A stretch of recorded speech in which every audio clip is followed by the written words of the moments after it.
Halo semuanya, balik lagi bareng gue Fian Rafe. Dan seperti biasa di video kali ini gue bakalan lanjutin alur cerita yang sebelumnya pernah gue upload. Dan gak kerasa juga gue udah sampai ke season 9-nya ya dari alur cerita Battletrog The Heaven ini kelanjutannya. Dan tanpa banyak basa-basi lagi, yuk kita langsung check this out aja alur ceritanya.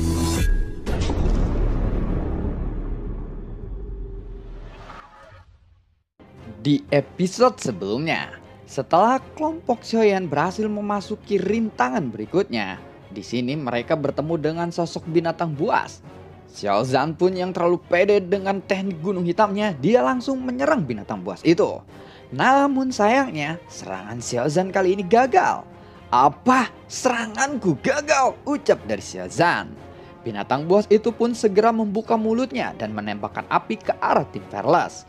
Dan untungnya Xiaoyan langsung muncul secara tiba-tiba dengan memegang sebuah perisai yang besar yang dia dapatkan dari Ding Yue sebelumnya. Tidak hanya itu, sumber gas keabadian dari tubuh Xiaoyan juga melonjak dan berubah menjadi lautan api yang menutupi tim Fearless. Dadedor, dadedor, dadedor. Au! Binatang buas itu lalu meraung. Serangan binatang buas itu membordar-bardir perisai milik Xiaoyan. Tetapi pertahanan perisai itu juga jauh lebih kuat dari apa yang monster itu bayangkan. Xiaoyan pun lalu menghela nafas lega ketika dia berhasil memblokir serangan itu. Setelah itu, Longyan langsung melesat dan berdiri di depan binatang buas itu. Kemudian, Longyan berusaha berbicara dengan binatang buas itu. Setelah Longyan berkomunikasi dengan binatang itu, dia segera menoleh kepada Xiaoyan. "Ayah," dia berkata bahwa jiwanya telah dikutuk. "Aku harap kita bisa menyelamatkannya kali ini," ucap dari Longyan. Setelah mendengar itu, Xiaoyan pun segera melihat rantai yang telah membelenggu binatang buas itu. Dan rantai itu bukanlah rantai biasa.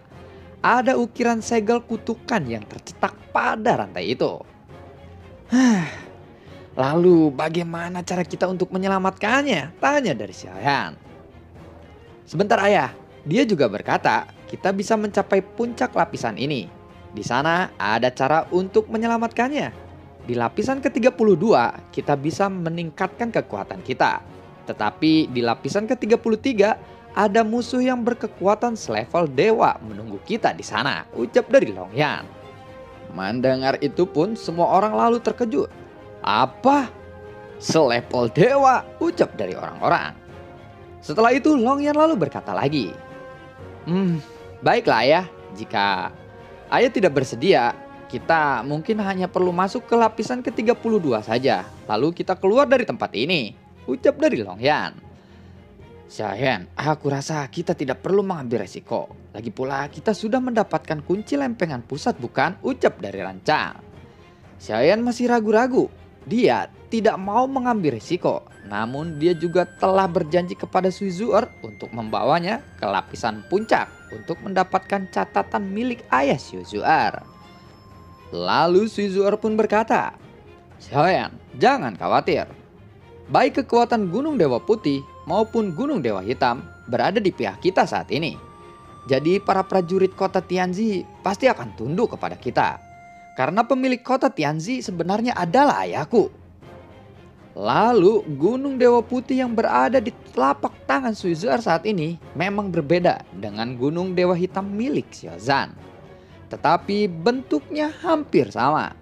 Dapat dilihat secara sepintas bahwa tanda ini berasal dari orang yang sama. Setelah itu, Xiaoyan pun lalu bertanya kepada Suizuer. "Suizuer, seberapa yakin kamu akan hal itu?" tanya dari Xiaoyan. Mungkin sekitar 70%. Aku tidak bisa menjamin ini akan berhasil mutlak. Namun, apa salahnya jika kita mencobanya dulu?" ucap dari Suizuer. Saat binatang buas itu memandang tanda di tangan Suizuer, ada getaran hebat di matanya. Dan dia sepertinya sangat takut akan tanda itu. Lalu Longyan pun kembali berkata, "Ayah, binatang ini berkata bahwa dia adalah penguasa gunung sebelumnya," ucap dari Longyan. Xiao Zhan juga mengamati telapak tangannya. Dan ketika binatang itu melihat kedua tanda gunung hitam dan putih, tampaknya dia lebih merasa takut kepada tanda gunung putih. Mungkin itu salah satu alasan kenapa binatang itu tidak terlalu terpengaruh oleh serangan Xiaozan sebelumnya. Gunung hitam dan putih adalah pasangan. Jadi ini mungkin akan menjadi teknik yang ditakuti di tempat ini, ucap dari Suizuer. Saat tangan Suizuer didekatkan kepada tangan Xiaozan, ada energi yang saling tarik-menarik pada saat itu.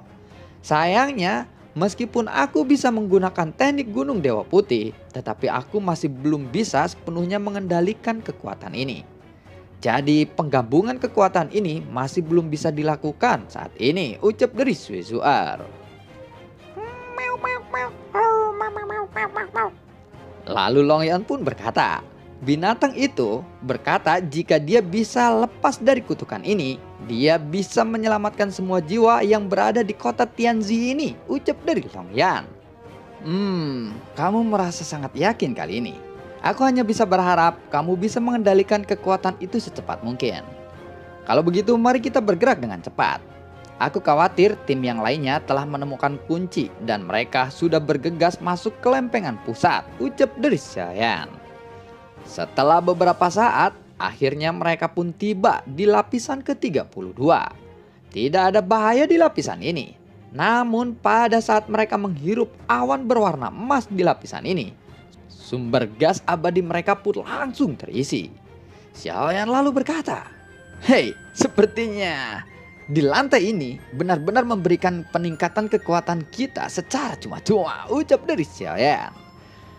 Pada saat ini mereka semua lalu segera menghirup awan emas itu bersama-sama. Kekuatan seluruh anggota tim Fearless ini pun lalu meningkat lagi. Ketika mereka semua merasa cemas, awan emas di sekitaran mereka pun mulai menggeliat. Dan kabut awan emas itu bergegas menuju ke arah Xiaoyan. Kekuatan Xiaoyan pun tiba-tiba mulai tumbuh lagi. Lalu setelah itu ada petir yang menyambar ke arah Xiaoyan. Namun Xiaoyan masih menutup rapat matanya. Dan tidak ada tanda-tanda bahwa Xiaoyan akan sadarkan diri. Melihat itu, Longyan pun semakin cemas. Dia langsung bersiap untuk memblokir awan itu. Namun walaupun kekuatan Longyan baru saja menembus Dausian bintang 3, dia masih bukan tandingan awan emas itu. Tetapi Longyan tidak punya pilihan lain saat ini karena dia khawatir akan Xiaoyan. Namun pada saat ini ada sosok yang muncul di belakang Xiaoyan. Tetapi sosok itu sangatlah samar. Lebih terlihat seperti hantu. Sosok itu menggunakan jubah hitam besar. Dan dia membawa pedang yang sangat besar di punggungnya. Tetapi pada saat sosok ini mengangkat kepalanya, semua orang melihat sepasang mata berwarna emas yang memancarkan aura penindasan yang sangat kuat. Apakah itu bentuk dari kekuatan jiwa milik Xiaoyan saat ini? Tanya dari Rancang yang melihat itu. Aku rasa bukan. Sosok itu mirip seperti Xiao Zhao, tetapi dia tidak memiliki fluktuasi sumber gas energi dan juga tidak memiliki fluktuasi kekuatan jiwa. Sosok ini benar-benar aneh, ucap dari Xie Jinghui. Setelah sosok itu menghilang, tubuh Xiaoyan pun tiba-tiba menghembuskan energi yang sangat kuat. Dan kekuatan bintang 5 Dausian pun bangkit dari tubuhnya. Sumber gas energi miliknya pun menjadi lebih kuat dari sebelumnya. Namun sayangnya jiwa Xiaoyan masih terjebak di dalam ilusi. Bahkan jika kekuatannya bisa menerobos dalam situasi aneh seperti ini, faktanya Xiaoyan masih belum lolos dari ilusi itu. Di leher dan pipi Xiaoyan pada saat ini, segel kutukan berwarna hitam mulai menyebar. Jika ini terus berlanjut, sudah dapat dipastikan Xiaoyan akan benar-benar hilang di dalam dunia ilusi ini. Meskipun tubuhnya masih hidup, jiwanya akan mati seperti orang yang koma. Namun Xie Jinghui masih berusaha keras. Dengan pemahaman Xie Jinghui tentang ilusi, setidaknya dia memiliki kesempatan untuk memecahkan ilusi ini. Namun sayangnya, Xiaoyan yang berada di dalam ilusi, dia tidak tahu apa-apa tentang ilusi ini. Sehingga ini membuat situasinya menjadi sangat berbahaya. Dalam ilusi Xiaoyan memalingkan mukanya. Di dalam ilusi yang kacau ini, semua hantu-hantu itu tampak mengerikan. Mereka memiliki mulut yang besar dan aneh, dan membuat geraham yang aneh pula. Xiaoyan yang melihat itu di dalam ilusi, Dia merasa kepalanya akan meledak. Saat menyaksikan hantu yang perlahan merangkak ke arahnya, Xiaoyan ingin berlari, namun tubuhnya tidak bisa digerakkan. Xiaoyan menyaksikan dirinya merangkak di atas tubuh hantu itu, dan kemudian mereka mulai melahap tubuh Xiaoyan sedikit demi sedikit. Xiaoyan lalu menjerit kesakitan, tetapi jeritan itu tidak menghentikan mereka. Malah menjerit itu membuat mereka menjadi lebih bersemangat. Jika ini terus berlanjut, ia pasti akan mati di sini. Di luar ilusi, semua orang memandanginya dengan cemas. "Xia Jinghui, kamu harus memikirkan cara. Situasi Xiaoyan sepertinya lebih memburuk," ucap dari Xiaozan. "Jangan khawatir, aku pasti akan menemukan cara untuk menyelamatkan Xiaoyan kali ini. Tapi sialan segel ini terlalu rumit. Lebih rumit dari semua ilusi yang telah aku lihat selama ini. Ini adalah segel kutukan kebencian. Ini tidak dapat dipecahkan dalam waktu yang singkat," ucap dari Xia Jinghui. Kekuatan jiwanya pun yang kuat lalu menyebar liar saat ini. Xia Jinghui sudah mulai panik. Dia terlihat seperti tidak tahu harus berbuat apa kali ini. Jika Xiaoyan benar-benar mati, Xia Jinghui mungkin akan sangat merasa bersalah kali ini. "Xiaoyan, bertahanlah," ucap dari Xia Jinghui. Dalam ilusi, tubuh Xiaoyan sudah tidak terlihat. Hantu-hantu itu telah menumpuk di atas tubuh Xiaoyan. "Apakah aku akan mati di dalam ilusi ini? Sialan," ucap dari Xiaoyan. Tidak peduli bagaimana Xiaoyan berjuang, pada akhirnya itu akan menjadi sia-sia. Hantu-hantu ini jumlahnya terlalu banyak. Jadi Xiaoyan tidak bisa melepaskan diri sama sekali. Xiaoyan mungkin akan mati lemas di tempat ini. Pada saat yang sama ada sosok yang muncul di sana. Dia menggunakan jubah hitam dan membawa pedang besar di punggungnya. Xiaoyan pun melihat penampilan sosok ini. Tetapi Xiaoyan tidak bisa melihat dengan jelas apakah Xiaoyan mengenali pedang besar yang berada di punggung sosok itu atau tidak.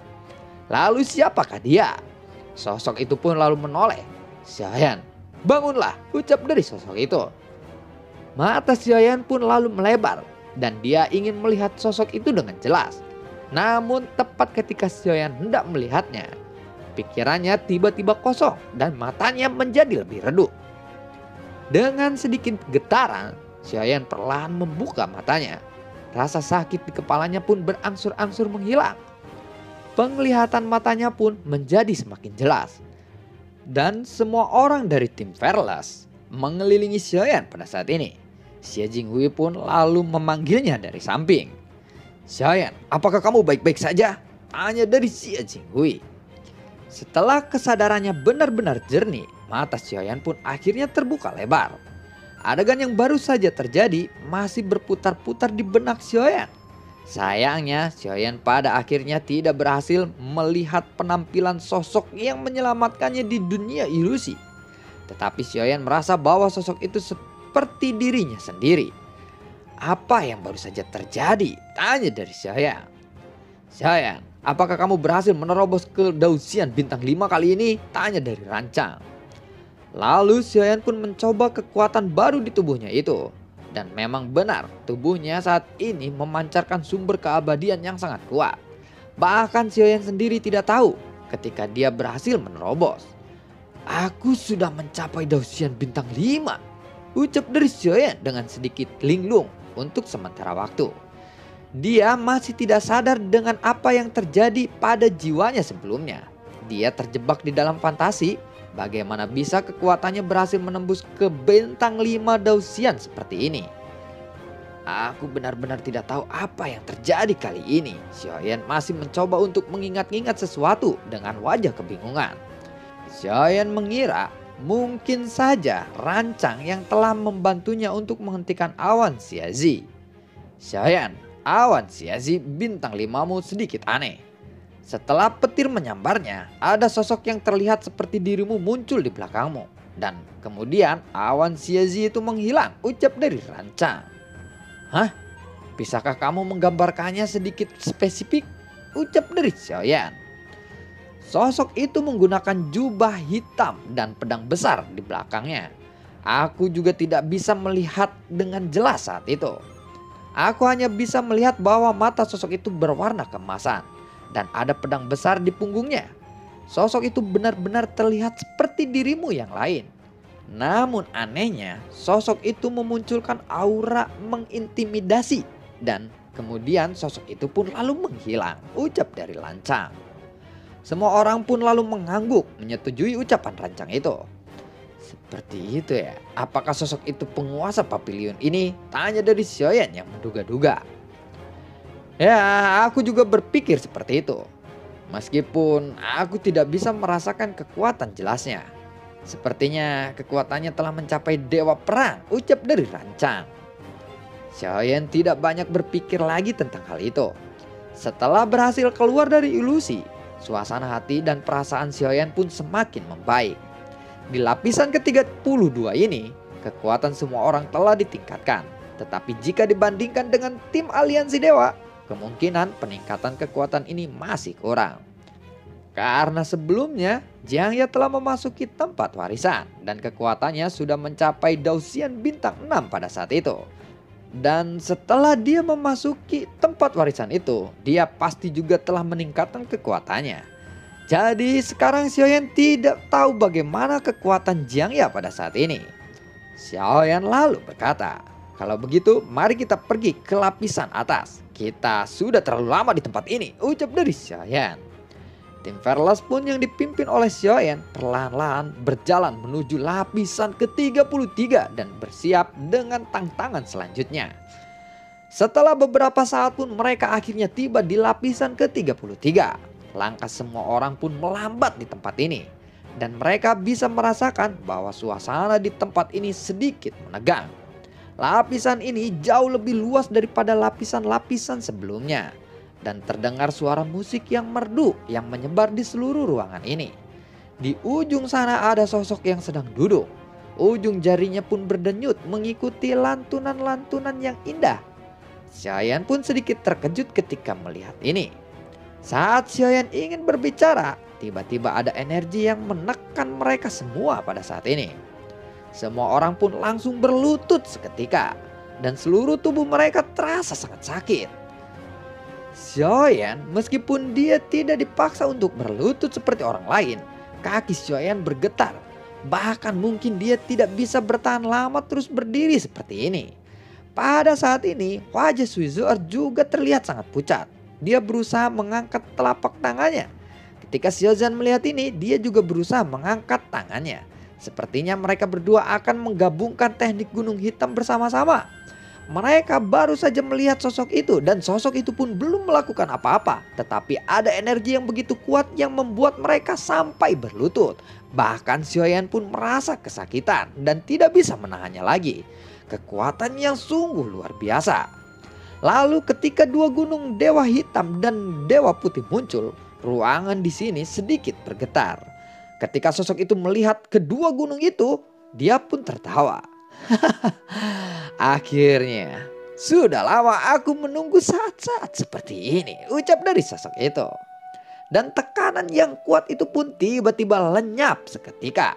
Semua orang pun merasa lega kali ini. Namun, meskipun Xiaoyan merasa lega, dia terus menatap kepada sosok itu dengan sangat curiga. Aku masih curiga dengannya. Kalian semua harus berhati-hati, ucap dari Xiaoyan. Lalu sosok itu pun meletakkan sesuatu di tangannya. Dia lalu melangkah dan memandang ke arah depan. Ketika sosok itu sudah berada di depan tim Verlas, semua orang langsung bersiap-siap dengan segala sesuatu yang mungkin akan terjadi. Sosok itu terlihat sangat tampan, tetapi dipenuhi dengan aura yang jahat. Dan dia terus menatap gunung hitam dan putih. Dan dia menatap itu sambil tertawa. Akhirnya aku telah lama menunggu saat-saat ini terjadi, ucap dari sosok itu. Suizuer lalu berkata, senior, ucap dari Suizuer sambil memberikan hormat kepada sosok itu. Apakah kedua gunung ini milikmu? Tanya dari sosok itu. Ya, namaku adalah Suizuer dan ayahku adalah Raja Montegro, ucap dari Suizuer. Benarkah itu? Kamu adalah putri dari Raja Montegro? Raja Montegro adalah sahabatku. Apakah sekarang dia baik-baik saja? Tanya dari pria itu. Maafkan aku senior, ceritanya sangat panjang. Dan sekarang ayahku telah meninggal. Aku di sini untuk mencari wasiat yang telah ditinggalkan oleh ayahku. Apakah senior mengetahuinya? Ucap dari Suizual. Apa? Raja Montegro telah meninggal? Sayang sekali. Apakah ayahmu yang menyuruhmu datang ke sini? Ucap dari pria itu. Tidak, tetapi aku pikir mungkin ada beberapa petunjuk soal ayahku di tempat ini, ucap dari Suizuar. Kalau begitu, kamu datang ke tempat yang tepat. Aku memang punya sedikit petunjuk tentang ayahmu, karena ayahmu lah yang telah menyegelku di sini. Apa yang kamu ingin dengar pertama kali? Ucap dari sosok itu. Saat Suizuar mendengar itu, jantungnya pun berdetuk dengan kencang. Dan langsung merasa bahwa situasinya saat ini tampak sangat buruk. Ternyata sosok ini bukanlah teman dekat dari Raja Montegro, tetapi malah musuh dari Raja Montegro. Oleh karena itu, Raja Montegro sebelumnya telah menyegelnya di tempat ini. Dia adalah petarung yang sangat kuat, yang disegel oleh Raja Montegro sebelumnya. Xiaoyan pun semakin yakin bahwa bayangan yang menolongnya keluar dari ilusi bukanlah sosok ini. Dan ini benar-benar sangat bahaya. Lalu bagaimana kelanjutan ceritanya? Akankah tim Verlas berhasil membuka segel dari sosok itu yang ternyata dia bukanlah teman dari Raja Montegro sebelumnya, melainkan musuh atau saingan yang kuat yang mengharuskan Raja Montegro menyegelnya di tempat ini? Nantikan konten gue berikutnya dan semoga sehat selalu untuk kalian. Dan gue selalu ucapin terima kasih banyak buat kalian yang selalu mendukung channel ini dari awal hingga saat ini. Dan setia di channel gue ini, ya ampun, terima kasih banyak buat kalian semua. Dan semoga sehat selalu untuk kalian. Dan sampai ketemu lagi di video gue berikutnya. Assalamualaikum dan sampai jumpa, dadah.